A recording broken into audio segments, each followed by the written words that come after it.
Hello and welcome back to the Comic Literate Podcast, the podcast that does deep dives into the best, worst, and middest of comic books, graphic novels, and sometimes mangas.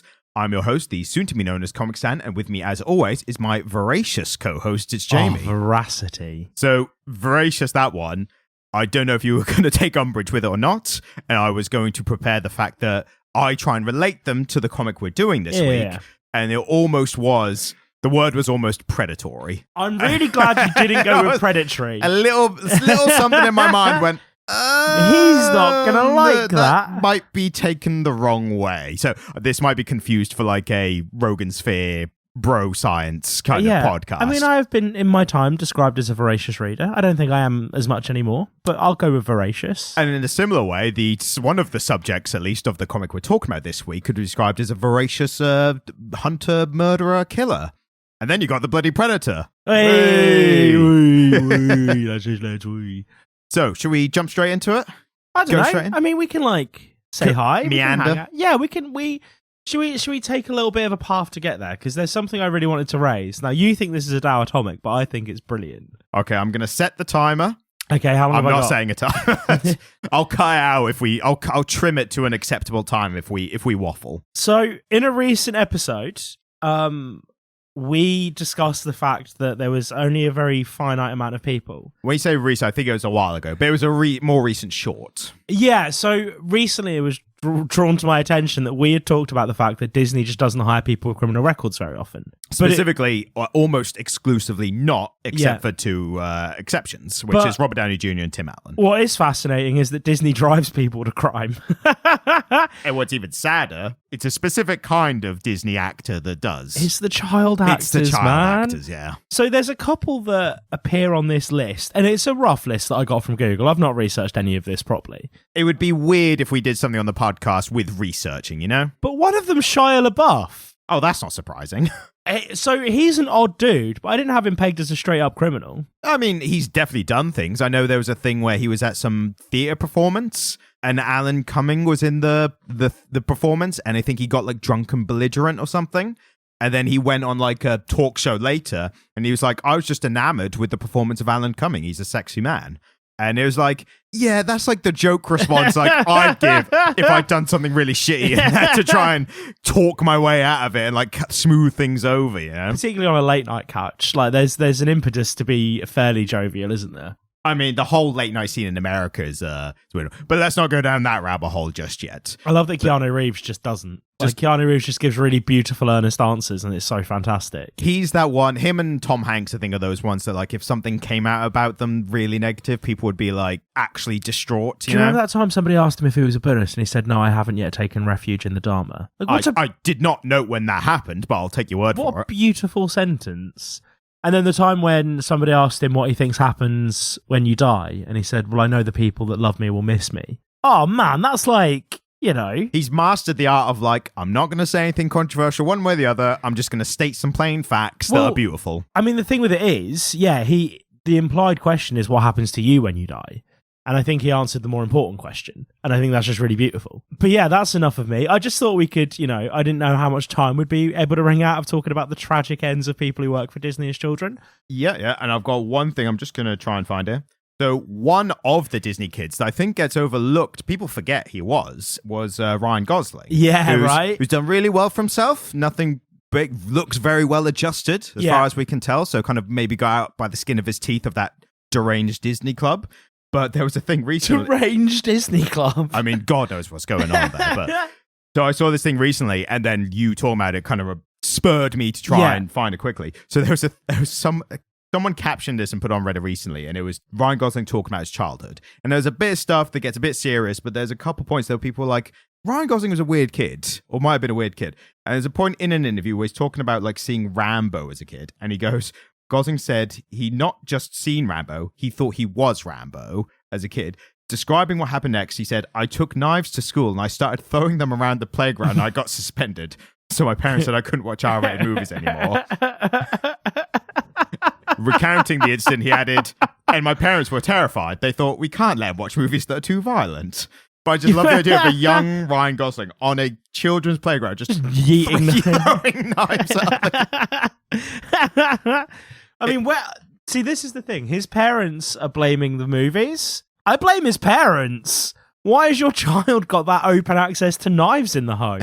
God forbid he watches Rambo. He's gonna throw all his knives around. The knives we sent him to school with. I think the funniest part about that is years later he would do those sketches with Will Ferrell on late night. The Knife Guys. I wonder where he got the inspiration for that. I think Will Ferrell's like, I've got this idea for a sketch. It's called Knife Guys. Like, I'm in. Like, whatever it is, I'm in. Like, let's do it. Oh, delightful. So I think we've taken a meander down and now Catch-Up Road. And now we can stroll down Topic Lane. Yes, and the topic is, you've seen from the title this week, we are covering Predator versus Wolverine. Now, I admit that I picked this, what influenced this pick for this week, it was a little bit, for one thing, it just come out, so I thought, fresh, hot, let's cover it while it's hot, it's still steaming, don't touch it. It's Wolverine and Predator can't be described as hot. They're like the most dated properties going.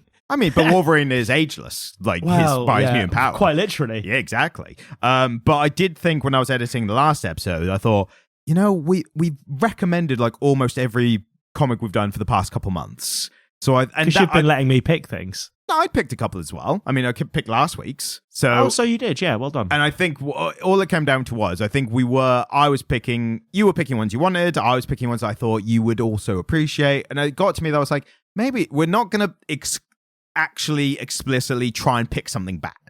But I thought maybe let's go for something that's quite different. So like last week we did a poignant, in-depth character study kind of story, which was really beautiful. And now we're doing Wolverine versus Predator. And I thought, let's jump to some dumb action fun, Let's get to some stabbing and explosions and all that. And I've got thoughts, yeah. The overwhelming sense I have here is that there's not a lot of depth, Ryan. I mean, depth, when you go Predator versus Wolverine, we're not going for the depth. Like, I mean, I resent that because there's capacity for depth in anything. And I think, even stuff that shouldn't be deep and poignant, like Labyrinth, it's full of Jim Henson puppets, but it's actually quite, even though it's very camp and very silly, it reaches points where it's actually quite a poignant film and it has a lot to say about life and the way we approach life. So I'm not saying that a Wolverine Predator crossover can't be poignant, I'm saying that this one isn't. Yeah. I go more of the route of, and might be not conflicting, but just kind of different philosophies I think we have. I go more of what is the point of the text? What is the point of the content? Like, if it's meant to be deep and it isn't, then it's failed on that, that goal. But for something like this, I think it is meant to be at least like entertaining. I mean, something that's meant to be deep and kind of falls short of that ends up just being self-indulgent. I had this thought literally just today, and I think it's worth a tangent because I could put it in the topic list on the episode description as well. There we go. But I was thinking, and this actually relates quite a lot. I was thinking about The Room. And right. For anyone who doesn't know, The Room. How do you not know about The Room at this point? Hi, Mark. The Room is. It's known as the Citizen Kane of bad movies. The Room is fabulous. Exactly. The Room is so good. But I was thinking about it. I think it was. What's his name? Ebert and Siskel, the movie reviewers. I think they put it well that there's plenty of bad movies and just generally bad fiction, bad content, all kinds of art, whatever. But what's so special about The Room? There's loads of bad movies, but what's so special is it manages to get every aspect of it horrifically wrong. And yet there's still this earnest sense of trying to really make a good thing. And not just a good thing, a deep, beautiful thing. So the thing with The Room is there was a house that I used to hang out in that a few of my friends rented. I think you even came there with me once. Possibly. It was known as Cushty Towers. I mean, I don't remember asking if I was at Cushty Towers, but no, and it was and a couple of my friends lived there, and the way we would initiate newcomers is while we were pre-drinking there, we would either sit and watch Mulholland Drive or The Room. Like, Mulholland Drive or The Room were always on, and they had like... Mulholland Drive's a horrible way to start a night out. The Room, I get. It's a fantastic film. And so we would be playing... Do you remember Knee Dog? No. It's a fencing game. Okay. Like, stick figures fencing. It had a really great core gameplay loop, really great two-player game. And so we would have one screen where people were playing Knee Dog, There was often some like football game happening for lads. Yep. And then the room or Mulholland Drive right in the middle of this big living room that we were all drinking in. And I remember thinking, I've seen the room now quite a few times over a handful of years. And every time I come back to it, it's always fantastic. It's always terrible, but it's always a different film. Yeah, you notice different things every time. Yeah, there's a level of richness in the room where it holds up to multiple rewatches. And it's totally unintentional for the wrong reasons. I have the same feeling about Ed Wood's work. Do you know Ed Wood? I've heard of him. I haven't seen any of his work, but I've heard there was a Johnny Depp film about him, wasn't there? Tim Burton did a biopic of him. Of course it was Tim Burton. Was Helena Bonham Carter in it as well? I don't know that she was, mate. She probably is. But so Ed Wood was a director. Yeah. And he was a really interesting bloke. He he cross-dressed in the 1950s, obviously really not very acceptable in America. He was a veteran. He'd been in the RAF. He'd been in the Air Force. Yeah. And he made these abysmal films. Like, he only ever shot any scene once. And so the film is essentially a collection of all of his films are essentially a collection of outtakes. Right. But anytime I end up watching like Plan 9 from Outer Space or Glenn and Glenda or one of his films, I always come away from it thinking that was bloody fantastic. Like, I like a B movie, and have you ever seen Trolls 2? No, but I've seen like the big C. So I said, "Oh no, they're eating us." I've seen that. Trolls 2 is so interesting because it originally wasn't a Trolls film. When they wrote it, it wasn't a sequel to Trolls, and then they managed to get the rights at some point in production to name it Trolls 2. And so they're in a place called Nilbog, which is goblin backwards. And they were in the original script, they were dealing with goblins. And so at some point in the movie, they just stop calling them goblins and start calling them trolls because that's the point at which they got the nod. Do you know what I mean? And it's like a 3-hour film and it's god awful, but you kind of have to see Trolls 2. Yeah. Like, Trolls 2 is, it's up there with the worst films of all time. Seminal B movie. Which is, again, that's an achievement in itself to make a bad film. And like, again, what I was referencing Ebert and Siskel was that they were pointing out, you can't just intentionally make a bad film and have it received the same way because it doesn't work like that. There has to be, even in what is inherent in artistic expression, is you can still see the effort and the aim and the goals. I think it's why, like, in critical review of stuff, you kind of go, well, like I said earlier, you can see what they were going for, but they didn't execute it well.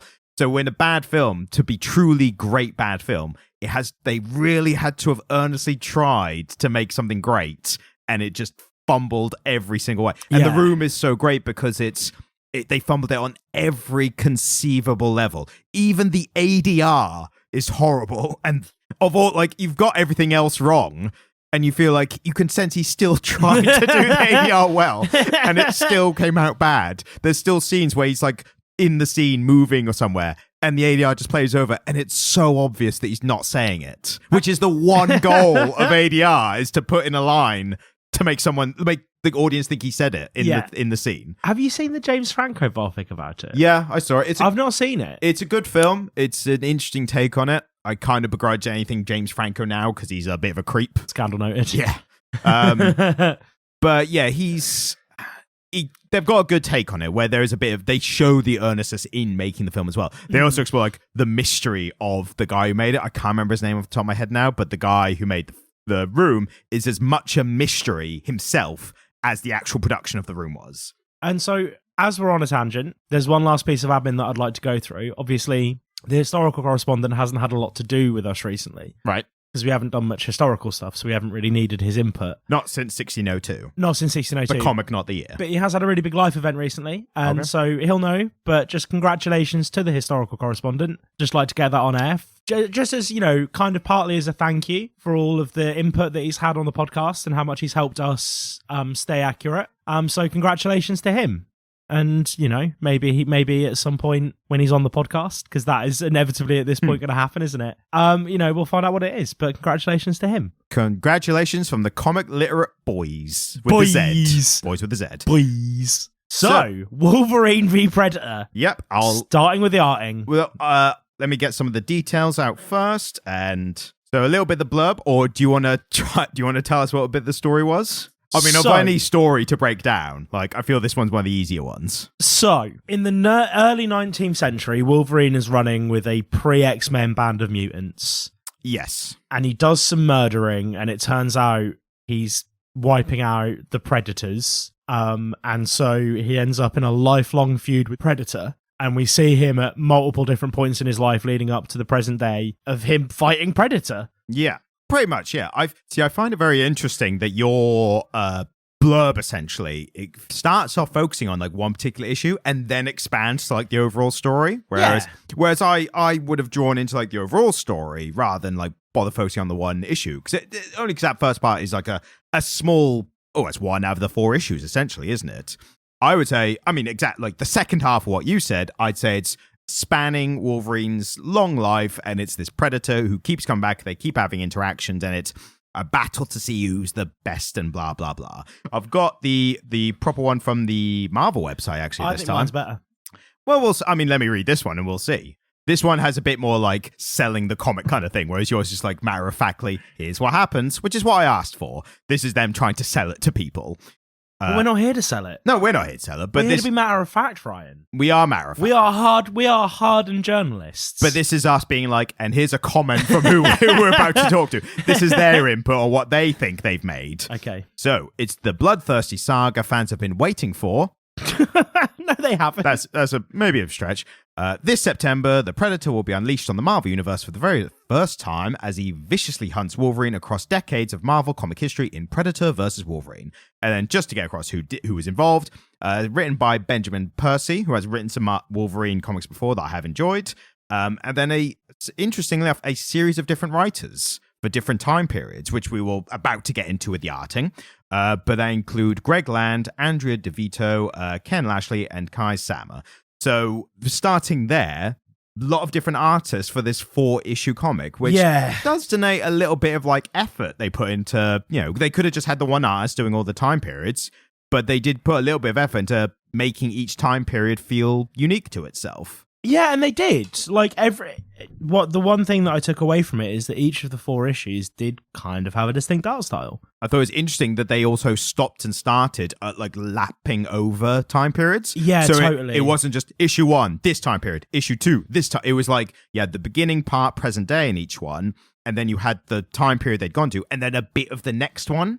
So it was almost a little bit of like, see what's going to happen in the next issue in a kind of more contextual way. There was one moment that really confused me, because there's a quiet implication that the Predator was the person who made his skeleton adamantium. Not adamantium, because there's a part later where the Predator breaks in while he's already had it done. Right. I think the Predator is a bit like, you've got metal bones now. Like, and then there's also this meander in Japan. Yeah, so that's he's just there in a kimono with a katana at one point. That's a big part of the Wolverine lore. So, is it? That's a thing. That's a thing for Marvel fans to be like, oh, this was when he was in Japan, because that's a big part of his history. Right. Okay. But I can again, like, the reason I don't give you any of this before we get into it, it's interesting to you, a non-reader. You just go, yeah, they were just in Japan for some reason. Like, it does stick out in that way if you don't have that extra information. Yeah, and then there's also just that there are points where the art style really jumps back to that kind of late 90s X-Men cartoon art style. Do you think that was to time into like the comics at the time? Like, I think so, but it was really jarring. Yeah. And because in one issue you go from this very classic stuff to this very, in my opinion, overworked modern art style. And I think that again, that overworked part was the modern day, and that part, the first part you mentioned was like 90s prime classic X-Men. Oh, I 100% understand what they were aiming for. I just felt it was a bit jarring. Yeah, but do you find it worked at least as like a kind of almost like the art coinciding with like the narrative device? It was certainly a really clear visual indicator. Yeah, it was certainly a really clear visual indicator that we were skipping time periods. Yeah. I don't know if I liked it as a creative choice. That's fair enough. And again, you can only judge on, I think, per per section of art. I had an issue with the first transition. So from the present day stuff, I was like, this is standard Marvel, modern stuff. I'm used to it. Like, let's go. And then the first flashback, and this kind of ties into story, which we'll get into in a bit, but it goes to like earliest in Wolverine's life in this part, and the art suddenly becomes very plain and kind of boring. It's all white, snowy landscape. So like, you, on the one hand, I was like, well, it's plain landscape colors, so what can you do? But then I'm like, but I've seen the better artists who have done like shadow and light and like made it interesting and different kinds of white and gray. And so I feel like that's not an excuse in itself. But what really did it for me was in that first part, when you see the Predator in the first flashback, they are so far less detailed than the modern day one. And his character model changes a lot. Like, there are points where he's in this like bear skeleton. And obviously it's a nod towards something that happens in the story. But it just, I don't know, it all just feels really disjointed to me. This is the thing. I think the transitions were so abrupt that it often left me feeling a bit flat. Yeah, I know what you mean. It's, again, like the change in the art, once I kind of got like the connections to the time periods, it made a lot more sense. The fact that the first one, I don't think that first one was connected to the time, because Wolverine's past, it's not rooted in any kind of real history of the publication. Yeah. It's always a thing that they went back to later.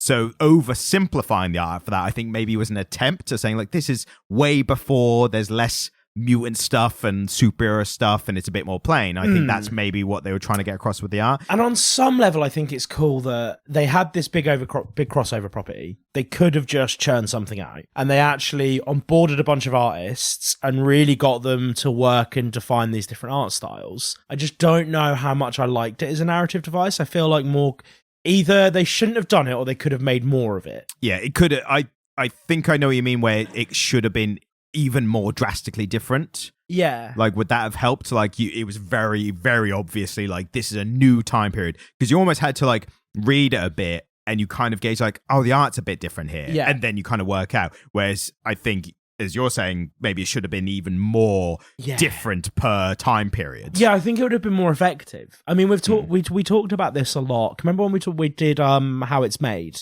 Yes. Or What It Is, wasn't what it? it is, what it is. That really like avant-garde art piece. If you're not familiar with it, go back, have a little listen to the episode. It's a good episode, if I do say so myself. Yeah.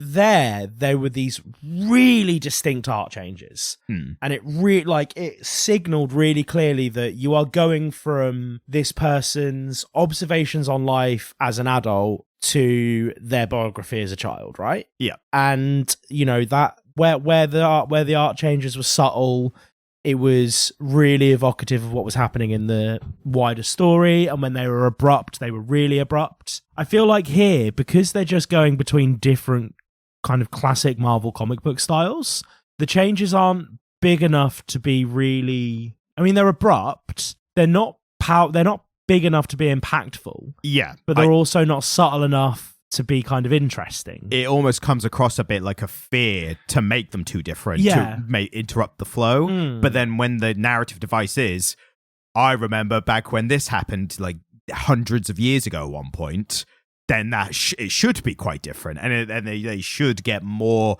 in line with the modern style as you get closer to the present day. But I think there was a fear of like, let's not make it too different and confuse people. Like that's pure speculation on my part, but that's what I feel like I got from that. Which art did you enjoy the most? I think I enjoyed, I would say, the 90s classic X-Men one, but that's because the art, again, it was very close to the 90s cartoon, and the costumes were that style as well. So that I think I got very nostalgic for. I did enjoy the modern day, more so once I was away from it for a bit. Yeah. Because then I saw that the detail that goes into the modern day one. There's bits in the modern day where Wolverine's got like chunks missing from him, and the detail makes that far more impactful. Whereas, like, for example, in the first one, there's injuries, but it's just like a bit of blood and that's it. Whereas in the modern day, you see like the outline of the chunk that's missing from his arm and stuff like that. Interestingly, I found a lot of the stuff from the modern day a little bit overworked. And I think that's more like a Marvel house style modern like thing. Isn't it? And what's interesting, I mean, I think anybody who listens to this podcast regularly would know that I'm not massively enamored by the art style that we see in like modern Marvel and modern DC. Modern DC has kind of kicked up a notch recently. Well, but this really hammered home to me the fact that at least modern Marvel's trying to do something interesting. I mean, we can talk about the differences at some point, and I think that would be really interesting. It's probably not a topic for today. I think the problem with that is it might be too big a topic because because there's unique artists on each book. There is a house style they're kind of adhering to, but there is still these subtle differences across them. There's particular ones where people break out of the house style quite a bit, which is interesting as well. But yeah, I think my biggest issue with the modern day was just how grey all the colors were in that. Like, yeah, it's really unsaturated, isn't it? Yeah, and I think that lost a bit of impact. I think it was trying to go for dark and gritty. But the problem is, like, the Predator films especially are very big and bombastic, and like, you look, the first Predator is a very vivid green in most of it because they're in the jungle in the daylight. Yes. So it's only the second one which gets really grey because it's in like the kind of New York City, like mostly at nighttime, very grey, very urban, that kind of color. But the Predator as a series has been all over the place. There's also these really great moments where Logan is clashing with the Predator. So there's one here. This is in issue 4, kind of halfway through, where he's in Japan. Yep. And then again, just at the start of that big final fight, there's this panel. And again, they're doing the horizontal thirds thing mostly here. Yeah. With some really interesting interruptions to that I'll talk about in a minute. But both of those panels should have been splash panels for me. Yeah, there was not a lack of splash panels, but they were used kind of weirdly. Yeah, and they were often interrupted. So the big splash panels were interrupted. So the splash panels, you get kind of 2/3 and then a bottom third with like maybe 2 or 3 panels in it. They did some really interesting stuff with, again, something that looks like it could have been a splash panel, but was really interrupted with these kind of quite heterodox, interestingly shaped panels that are outlined in red. Kind of too busy for the page. Yeah, and this is the thing. One of the things that I think they did really nail here, and it is quite interesting, is that the stuff that's set in the modern day has a very heterodox relationship with panel layout. So they're not using a classic thirds thing, they're not using quarters, they're not doing the old 90s Marvel thing of breaking the page up a lot. And we've seen that before in Wolverine. Like, Old Man Logan had it was laid out in a really fascinating way. I remember in particular that it was like a splash panel, but it was a stripe of DNA showing 2 different fights over 2 different... So that was not the original Old Man Logan. That was when Old Man Logan was brought to the modern day. Yeah, you know the one I'm talking about, right? Yeah. Creative use of the panels. Yeah, and again, we're seeing a lot of that here, but then it jumps, and when they're showing you the 90s stuff, it is laid out like an old 90s comic, and I thought, actually, that did more of the legwork in showing me that the art style had changed than the art. Yeah. Like, I think them changing the art style up is one thing, but actually changing up the way it was laid out was quite interesting. So if we're talking about panel layout, I've got some specific notes. I've got mostly bad. I'll start with one good one.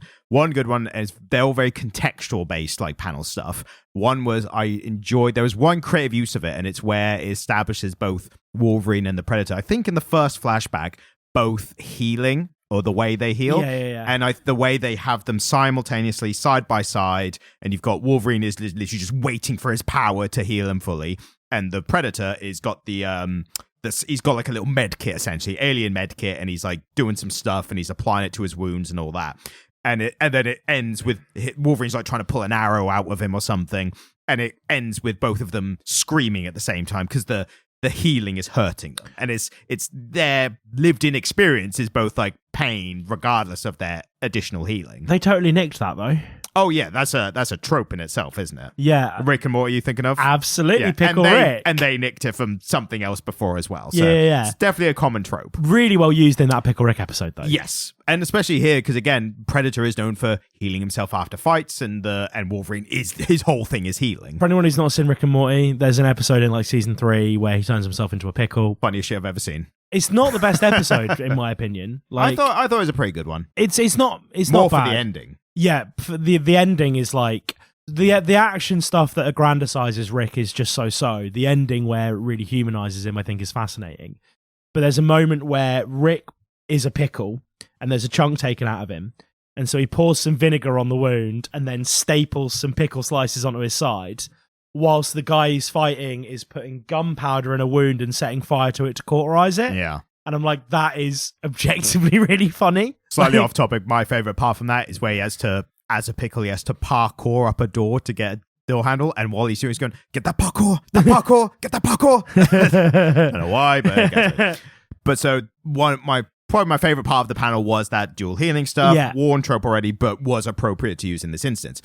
A lot of my issues with the panel layout specifically are to do with the Predator's cloaking device, or the way he cloaks and goes invisible. There's so many instances where they use two panels to show him cloaked and then uncloaked. Yeah. So the point of it is he's invisible, now he's visible.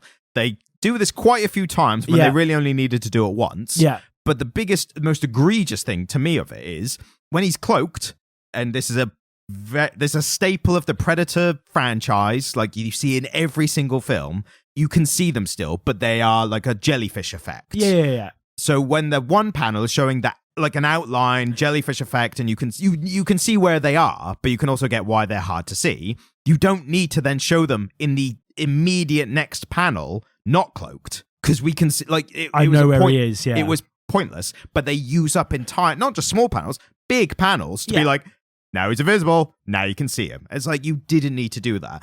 And they're wasting time, like wasting page space for these things. And then you've got like a bit soon up. So specifically, there's one part that happens, and just before they are walking like the woods, the snowy woods, they're about to get to a cabin. And in the frame, you see the Predator on a branch behind them. So he is stalking them. That's a good panel. It looks good. Very soon after that, then you have, and now he's invisible, and now you can see him. And it's like, you didn't need to do that. Like, you could have taken both of those out, because he is stalking them invisible, but with the jellyfish effect behind them, and it looks great. And then they do like a, just in case you didn't realize, like, it was pointless. It's an attempt at visual storytelling, isn't it? Yes, but and again, you can see it was gratuitous. Yes, and I understand the urge to do it, because because the Predator doesn't speak, you're relying on his power set to get a lot of the storytelling from his perspective across. Yeah. And so actually just making the most out of the one very obvious power he has makes a lot of sense here. But I didn't really think too much about it when I was reading it myself, but now that you mention it, I can see it. I can understand what you're saying. What I find interesting, I think, is when you were looking at panel layout, you were looking at like the flow of reading the story. Yeah. For me, I was thinking about more the context of like what's happening and like what information and exposition they were trying to get across, and how needless it was at points. There's one part where just after that example I just mentioned, they're in the cabin, someone's about to leave the cabin, they get shot in the head, and then the Predator literally, the next panel is the Predator standing in the doorway, just standing there. He almost like is T-posing or something. Yeah. And again, that felt like a wasted opportunity. Like, we know the Predator is here. Like, if anything, I think you should have had Logan reacting to the shot. Yeah, that would have been more impactful. Then the Predator would be like killing someone, and they'd be like, I'm here now. Yeah. Like, he's presenting himself almost.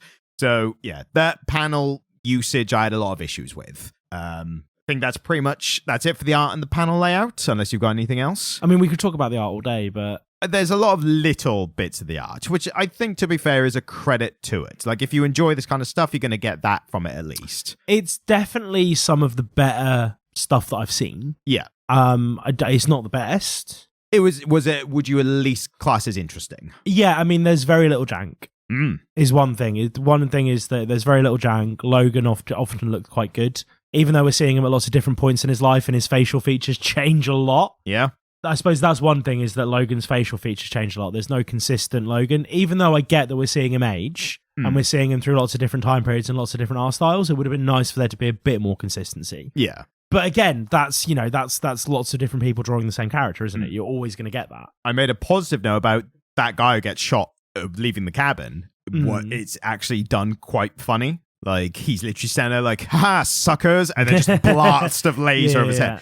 And I think at the time I was like, oh, that's funny how they've done like the same panel. Like, again, what I was criticizing, they've done it in a funny way. I think now that was unintentional. I think that wasn't meant to be funny. I think that was meant to be like oh my God, he's just got shot. But the way he's standing in exactly the same way, and at one point he's smug, and the next point he hasn't got a head, was unintentionally hilarious to me. So story-wise, before we get into it, if you haven't read it, if you're interested, I think it's entertaining. If you're into Predator and Wolverine, you'll get something out of it. Doesn't get my recommendation. That's fair enough. And again, like I said earlier, we hadn't done something for a while that you hadn't recommended, so it's a bit of a change of pace. Yeah. The ending, there's no real big surprises, so if you haven't read it, I think you can listen to us talk about the story. And the ending's quite flaccid. Yeah, you're not going to, I think, be blown away by any reveals. I had the ending of this spoiled for me. Again, I use spoiled lightly because, like, it was a predictable ending, but literally there's a YouTube channel that, like, one of the ones I'm subscribed to from years and years ago where they like basically play out the stories of comics. This is way back when I wasn't reading them. So that was my kind of stepping my foot into like what happens in comics and then finding these YouTube videos. Their YouTube video, the thumbnail and the title just gives away the ending. So if you don't want to know it still, here's your chance.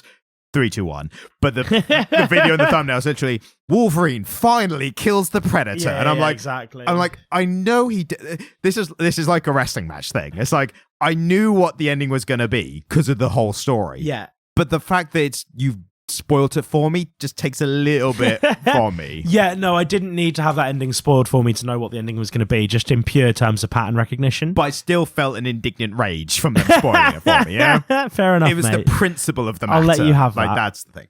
So story-wise, I think this is probably much more appreciated by someone like me who knows the Predator lore, knows the Wolverine lore, and it's mainly kind of references to both those things. Yeah, I mean, there were certain story beats that I didn't get. So, like, when he was running with a pre-X-Men unit. So that is the organization is called Weapon X. They are just called Team X in the comic. Right, so I'm familiar with Weapon X because of the Wolverine films. Yes. But none of the same roster that I was used to seeing. Except for Sabretooth. Yeah, which is his brother? Brother in the film, that was like a weird retcon. They're not brothers in the comics. Oh, really? Yeah. They met in Weapon X and became like lifelong enemies, basically. Right, but the dude who who can control electricity with his mind wasn't there. I always thought he was my favorite. I'm trying to think who that was. Was that the guy played by the guy from Black Eyed Peas? Yeah. Yeah, that's the one. Yeah. Yeah. I don't even know if he was a comic book character or not. They had a famous actor and they were like, we'll write something. Yeah. You know what? Like, it was very obvious from that film they did not care about the source material. And then the whole thing with him learning to be a samurai in Japan was completely new to me. So that part is that's an interesting part of Wolverine's history of like he spent some time in Japan. It developed his character in a way where he learned more of like the honorable traits of the Wolverine character. Yeah. And he went from like kind of primitive, wild, violent beast who still had a heart of gold to like actually developing like a moral code and that kind of stuff. So it was interesting for me to see him in that phase. Yeah. The most interesting part for me is when they get into like the proper Weapon X stuff when he is basically getting the metal put onto his skeleton. And so that part was so interesting for me because Predator, I think they did kind of interrupt their own tropes for a bit, yeah. So normally it's Wolverine's doing something, Predator's also there, they fight. And this Predator is just coming back time and time again because he can't quite finish the job. Yeah. And that Wolverine becomes like his white whale, in a way, his Moby Dick.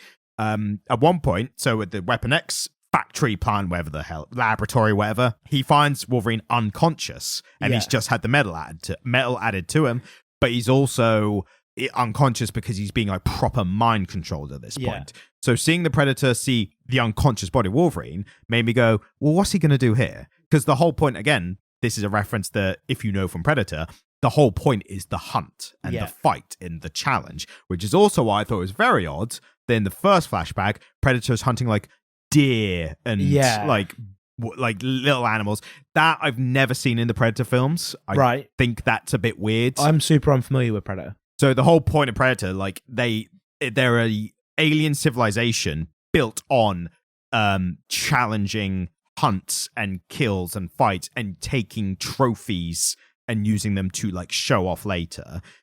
Which is why he wears the bear skeleton. So that was, I thought, was a very interesting plot point. So the reason I think he was wearing the bear skeleton, so it's a bear skull specifically, is because he lost his helmet. And I think what makes it very specific to the Predator civilization and lore is if it was any other alien type, like intelligent species, you lose a bit of armor, you get another one when you get back.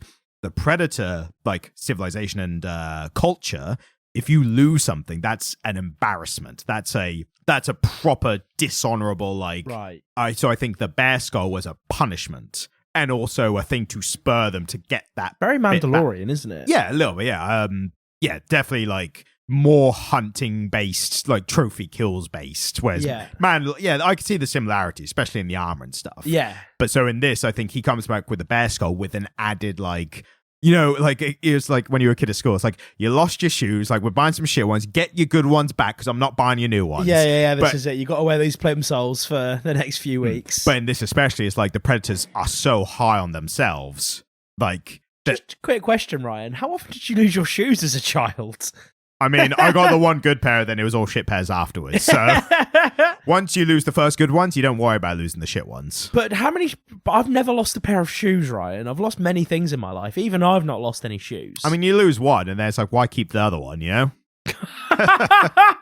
So you lost one shoe as a child, is what you're telling me. This is what I'm hearing. I may or may not have lost some variation of shoes or socks. But anyway. So I thought it was a good plot point that they actually put thought into it, where he's like coming back not only to claim the kill that he never got, but he's also like, I lost my bloody helmet when I was last in. All the other players laughed at me when I come back because they wouldn't even laugh. They'd be like proper. My mum made me wear a bear skull for years. They'd be like, for decades. They'd be like proper shamed for having done that. So I thought, like, I enjoyed the little parts like that. But when he's standing over the unconscious Wolverine, he, like, takes a bit of the skin. He opens him up and it's like, oh, you've got bloody... He looks at his ribs, doesn't he? And then, again, out of character, maybe this Predator is like a shit Predator. Like, he's, like, going against their rules. He uses, like, acid and kills... He probably knew that he wouldn't kill him. So he literally... And this is great art, I thought, for this point as well. He puts, like, acid in Wolverine's... not unconscious because he wakes up. Also, the panel where he's got the his like waking up to seeing the Predator. Yeah, that like one panel of his face I thought was really good because it was like proper disconcerting. And then suddenly there's no skin left on his face. Exactly. Yeah. Like pushes him back, puts the acid in his skull, melts his entire head away except for the metal skull left, drags the body away. So I guess, in that instance, he knew he would come back. Yeah. So that wasn't like a sneaky lethal kill. That was like smart tactics to like capture him alive kind of thing. So yeah, I enjoyed that part because that shook up the trope that they had established already. So again, there's a little bit of thought put into it, a little bit of interesting stuff put into it, which I thought was good. Yeah, on some level, it kind of disrupts the existing lore of both, doesn't it? Yeah, and what I especially enjoyed from that as well, again, the deep lore reference to Wolverine, and they really show this quite obviously. They recover Wolverine, who jumped out of the ship mid-space flight, crash landed back to Earth, and is basically just a skeleton, but he's going to regrow because I guess bone marrow, maybe? Like, that's probably the reason. Because bone marrow. Probably, yeah. Famously. I mean, there is marrow and bone. We know that much. Is there marrow left in his bones? I mean, there must be, because it heals. Yeah, I suppose. I love any time, by the way, I see pre-adamantium. Oh, the bone claws. Yeah, the bone claws are great. Bone claws are like proper metal Wolverine, which is ironic because there's no metal.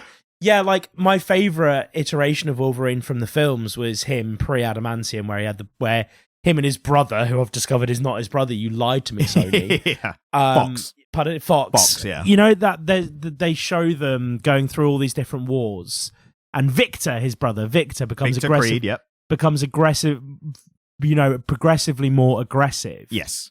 And they're running into battle, and his bone claws come out, and then Victor's claws come out, and he starts running on all fours. Running. Yeah, I always thought that was a really cool scene. And so just anytime I get to see Wolverine with bone claws, I'm very excited. That opening scene was by far the best part of that whole origins film. Yeah. Like the going through the different wars and it just like transitions seamlessly between each fight and they're just like going hard in each time period. And then the rest of the film happens and it's a big letdown from then on. Like the opening credits stop and it's like, oh, it's shit now. But yeah, what was such a good reference was when the Predator loses his helmet, he gets picked up by the doctor who's dealing with all. And then it shows very obviously, very on the nose, the helmet and then the helmet that gets put on Wolverine. Yeah. So now again, that I'm guessing is something that didn't register with you at all. Mm. So that helmet, that's like classic. The most classic Wolverine art is him breaking out of Weapon X. So he's like, and he's got that thing on his head and he's killing people and he's just rampaging and he breaks out of the lab and he just runs into the snow. Okay. So that helmet specifically is something they put on him to basically make him a killing machine. Right. So the helmet was like dulled all his senses and made him like controllable, like literally a robot basically. And they would put him into a fit of rampage. He would kill whoever he was nearby and then they would, turn him off and collect him up, scoop him up. So that one. Yes. Yeah. So the inferred lore is that it's Predator technology that developed the thing that turned Wolverine into a killing puppet for a while. Oh, okay. So yeah, I mean, I wasn't aware of any of that. And yeah, again, one of those things that this is a comic for fans of the existing franchises. Yeah. Yeah. And that's kind of cool. That's kind of interesting, isn't it? Yeah, I did find the dialogue overall. I think there's something very over exposition. Oh, so overworked. Yeah. So overworked. And there's all these little yellow, text boxes, which is just Logan retroactively talking about what's going on. And you know how I feel about that trope. Yeah, as soon as I saw that past tense in a monologue, I was like, that's not going to fly well with Jamie. No, it's not good. No. I found a lot of the actual spoken dialogue, there was a lot of references to like, obviously we're not going to remember it because our minds get wiped every time, I know. Do you remember? Well, obviously you don't because our minds get wiped. So you wouldn't remember how our minds keep getting wiped every time. And that's why we don't remember him. But I feel like I know him. Like that. Yeah. And again, you have to do a certain element of this with Wolverine because there's always with Wolverine an element of him not remembering certain aspects of his past, right? Yeah. Like, it's a core part of the character that somebody has wiped his memory at some point, isn't it? Yeah. The point at which that happens, I think, kind of tells us which kind of Wolverine we're going to see. The fact that we're seeing a lot of the Weapon X era where apparently they were just doing it to him regularly. Yeah, they, like, as an audience, anybody with even a passing interest in the X-Men or Wolverine would know this. Yeah, and this is the kind of worst thing is they put in these references that only people who know are going to know, and then they go, yeah, because he keeps getting his mind wiped. It's like, you already are catering to people who know this. Yeah. So I thought that was a bit weird. I did like the specific art of the severed head in issue 2. The open wound on the neck. I was like, that's very detailed and very cool. I found overall, issue 2, if you don't know, was basically Predator 1. Like, almost, not shot for shot, but like, Predator 1 is the Arnie in the jungle fighting Predator. There's a team of, like, mercenaries, and they're all, like, vests, big arms. Like, it's where the meme comes from of the two arms that are, like, shaking and their muscles are bulging. Right. So it really defied conventions at the time, because those would be, like, the action heroes, and they all get killed off one by one. And the fact that they recreate it in this issue, I thought was, like, a very big knowing homage to that first one, because he's in the jungle and you can't quite see him. It's not a great homage because I feel like either you reference it explicitly or, I don't know, maybe you don't bother. Yeah. Like, I feel like they could have done a lot. I think they left a lot on the table that they could have referenced the Predator film. And maybe, to be fair, maybe they were so subtle they went over my head. That's always a possibility. But it just seemed like they were like, oh, it's like Predator 1. Like, oh, how? It was in the jungle. Like, that's it. But again, they're all mercenaries like the film as well. So I appreciate that. I mean, I kind homage. of like there being an element of homage to the Predator. Have there been Predator comics? So there have been Predator comics. They recently started some for Marvel, so like exclusive, like Predator only title. And I did read a bit of them, and I thought they were a bit lacking. Story was a bit weird, and it was kind of boring. Like, I didn't really care about the characters or anything in it. Beforehand, it was a Fox-owned. So the reason they're doing it now is because Disney bought Fox. Yeah, so they've got all these properties that they're looking to do something with. Previously, it was a Fox-owned title that they, had the rights and they could do whatever they want with. There was various third-party comics of like Aliens and Predator. What's especially interesting is the best crossover Predator comic is probably Batman versus Predator. It's really good. Like, I really enjoyed that. Probably a lot more than this one. So Batman versus Predator. It's really good, yeah. It's generally like really well executed. That's made me sad, Ryan. Well, now we're going to have to do it one day. No, never. No more Predator crossovers. The next Predator bit of franchise that comes Oh, out, for fuck's sake. we're doing Batman v Predator. No. I think you'll enjoy it. I think No. I've not got the best track record with that kind of stuff. Superhero shenanigans of recommending them. But Any point that you're like, you're going to like the superhero comic, I unequivocally come out of it going, Ryan, there are so many problems. Yeah. But we're definitely going to do that one at some point. There's a sequel to the most recent Predator film, was really good. It was called Prey. Right. Really good, set in like Native American times and them fighting a predator. Really good. And Okay, that's quite interesting. and I they're mean, doing that's allegorically quite... Yeah, they had to poignant, do a isn't good it? one because the one before that, which was just called Predator, was, I didn't even see it, but was absolutely bashed by reviews. Like, right, okay. horrible film. The best Predator film, for anyone who cares, Predators, starring Adrian Brody. Great Predator film. Has a big cast, Lawrence Fishburne. Cool. What's his name? The guy who played Machete, the Mexican guy. Oh, that's going to bug me. Hang on. Danny Trejo. Danny Trejo. He's great in it as well. And Topher Grace.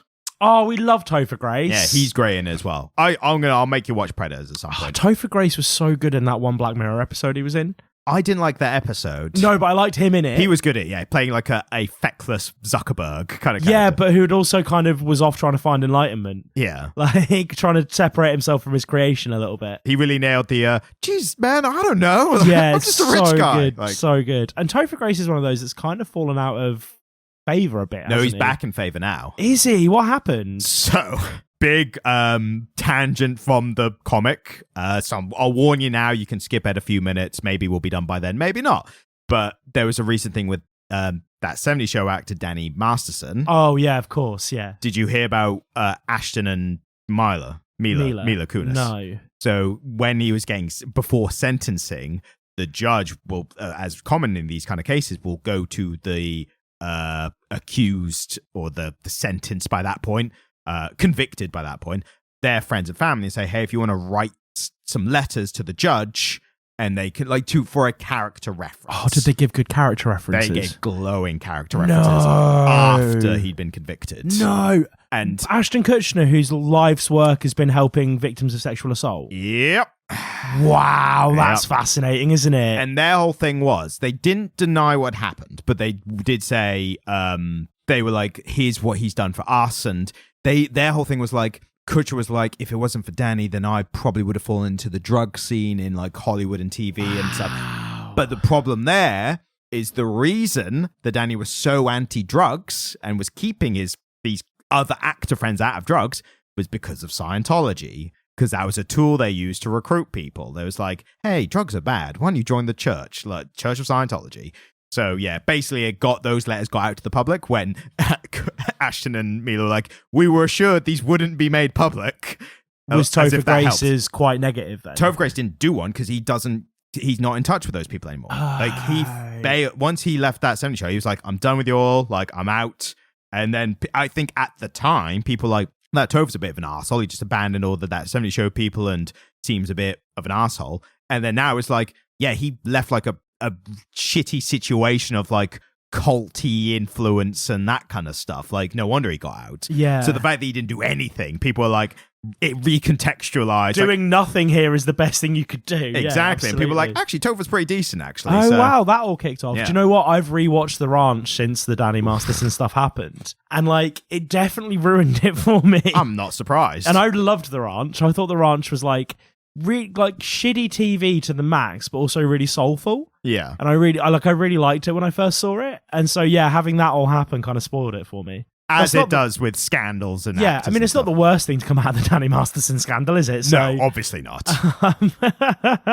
So back to the comic. Yeah, back to the comic. And I think going straight to the ending. Piss week, man. Yeah, I didn't like the ending. So the one little bit I did like, I thought was a smart thing on the whole Predator lore, was at one point Wolverine, he's talking about how the mud covers him up from the thermal vision. Yeah. Also, the heat vision from the Predator, I did like that art. Yeah. Very, very easy, explicit, like, here's what's happening. Yeah. I mean, you didn't need to know that Predator had thermal vision to know what was happening there, did you? And also, that is a staple of the franchise. Yeah, totally. Because in the films, you see through his eyes and you see the thermal vision, don't you? Yes, yeah. And a great part in Predator 2 where they're like, we've hidden in a freezer so he can't see us because of his thermal vision. And then for the first time in the franchise, near the end of the second film, from his perspective, you see wipe new types of vision. He's like, check this one, check this one, check this one. Oh, they're all over there. Also, if they hid in a freezer, because of their body heat, like their internal body temperature would still give out a, like, if anything, if you were in the freezer, yeah. But this was like it was a room to hide in. So the room itself was all cold. But I think if you went into the room with thermal vision, then you'd see them, obviously. But yeah, I think it was the cold room shielded them from the outside. Right, okay. They'd still have a thermal signature, though. They Probably. would still have a thermal That's signature. sci-fi shenanigans. Yeah, they would still definitely, you're like a human being, even a human being going through the early stages of hypothermia would still have a thermal signature. But again, we don't know what the range is on these heat visions. We need to find this out, Ryan. This is very important stuff. There's probably some science YouTube has already bloody covered it, probably, maybe. Yeah, absolutely. So a big thing in the first Predator film is Arnie working out that he's invisible in the mud, because at this point, they don't have the other visions, or at least they don't have access to them. So he covers himself in mud, he's invisible. Predator has to take off his helmet, and that's the big whole, you are one ugly motherfucker, and all that. What this does allow us to do is place Wolverine in a power ranking alongside Arnold Schwarzenegger, which I think is fantastic. And he outsmarts even that, because he and the reader to an extent, because he's talking about the mud making him invisible because it's cold, and you immediately jump to Predator 1 and that whole thing, and then there's a body out shape in mud with one eye looking out, and you go, oh, okay, then the Predator's found him now. Yeah. Predator slashed to the mud. He ain't there. He made a mud body double and took out one of his eyeballs and put it in the mud body. A great decoy. That's very metal. Yeah, that is very metal, isn't it? And I thought it's a smart thing. I didn't see it coming. Yeah, and then when it slashed through, I was like, I liked being tricked in that moment. I was like, yes, well done. And then we get to the bad part of the ending where Wolverine's talking about this plan he has, and it turns out the plan is, and again, deep Predator reference lore, Predators are famously really, really sore losers. Yeah. If they think they're gonna lose, they have a bomb on their wrist that they set a timer, and then they blow up like it's like a nuke. Like it's a really fucking wide area of just destruction. Yeah. And Wolverine seems to know this, this was a little plot hole which I kind of headcanoned. Yeah. I think in an appropriate way. Rogue in one of the 90s flashback touches the Predator. Oh, right. Okay. I think, and again, poor use of panel layout and page spacing. They should have devoted some panels, just a little bit, to Rogue being like, oh, I've got all this alien information in my head now. And that's how Logan, in the monologue, knows all this stuff about the Predator and what they're called. Point at which they should have made that explicit, isn't it? Exactly. The one thing I did like from that ending passage is when Predator pushes him into the water, and Logan was like, water's one of my weaknesses. Yeah. And then you cover me in adamantium and it makes it even worse. And I was like, he's heavy. I'd never considered the fact that Wolverine probably doesn't float. Yeah, he's really heavy. There's multiple instances where he's just been chucked in water and he's like, well, I'm stuck now. Yeah. But then very smart how he gets out of that. The Predator's coming towards him. He's trapped under a rock. I don't know how he got under the rock. That might be a plot hole. Yeah. But he cuts himself and uses the blood in the water as like a smoke screen. Yeah. So the blood literally like a curtain of blood that hides everything. No, I really liked that passage. Yeah. I thought that passage was really great. And then it kind of just goes from that, because that's in the final fight, isn't it? Not the final. That's like in one of the beginning modern parts. Because he gets away from that then he sets up the whole mud thing. Yeah. But yeah, in the very end, it turns out Wolverine's plan is, I'm going to make him detonate a bomb and I'm going to survive it because I'm Wolverine. Yeah. Like that was the plan, the ultimate plan. I definitely would have preferred Wolverine like actually beating the Predator. He should have done what they did in Predator 2, which was he tries to start the bomb, and the guy played by Danny Glover, he has a sword or a knife or something, and he sees the timer going off, and the Predator's like hanging by a thing. They're hanging off a ledge, and he sets the bomb, and the guy's like, nope, and cuts his arm off, just separates him from the bomb. And luckily that disarmed it. Yeah. In both ways. But pun that was good. Here. That was a good pun. Well done. Again, completely unintentional. I'm dripping with great puns. Best pun. But so yeah, I wish in hindsight, I think it would have been a lot more appropriate if he'd tried to do the bomb and Wolverine had literally slashed off his arm, because that's what Wolverine does, time and time again. So yeah, I was a bit deflated by the ending. I was like, that was the plan. It's like, well, if I blow both of us up, I'll probably survive, actually. And to be fair, he survived falling out of a bloody spaceship. So what can I say? But yeah, it was a bit of a downer ending. But yeah, so I think in general, I would say this is kind of mid. Yes, I definitely place it mid. Yeah, which isn't a bad thing. Like, I think it's a serviceable action story. I don't think there's a lot of subtext here. No. So there's not, as a, you know... The subtext is Moby Dick. Yeah, and not on even some deep. level, but we really don't see the emotional side of that and the human side of that. This isn't a very human story. This is very much a surface level action story. I think I would have enjoyed Predator obsessing over Wolverine a bit more. Yeah, totally. But we don't really see into the Predator's mindset. But they could have done it in other ways. They could have had him on the ship and he's like rewatching footage of Wolverine that he captured mid-fight or something. And he's like looking and studying it and trying to work out. Because then, to be fair, that then leads into him breaking into the Weapon X lab and finding him unconscious. And he was learning about him in there. Like, he dug into his body to be like, there's something new here. Ooh, metal bones. Like, that could have fed into that. So that it almost feels like there is a subtext that's just missing entire parts that could have made it a lot richer. But no, it's perfect. Like, it's a serviceable, fun story. Yeah. I just don't think there's a lot of depth there. I got a bit of fun from it, but I think because I was expecting so much and the lore references and everything, I think I was expecting a bit more in parts. So I would definitely mid-overall. suggest that this would be a fun one to read on the other screen while you're working in a call center. Yeah, sure. Yeah. Which is a way that you and I have used comics to entertain ourselves in the past. Not naming the employer, but if you know, you know. yeah. So should I take us out? Yeah, I think that's been all we can do. So if you'd like to join us next week, we're going to be talking about Slam Dunk, which is a sports manga title written and drawn by Hanamachi Sakaguri.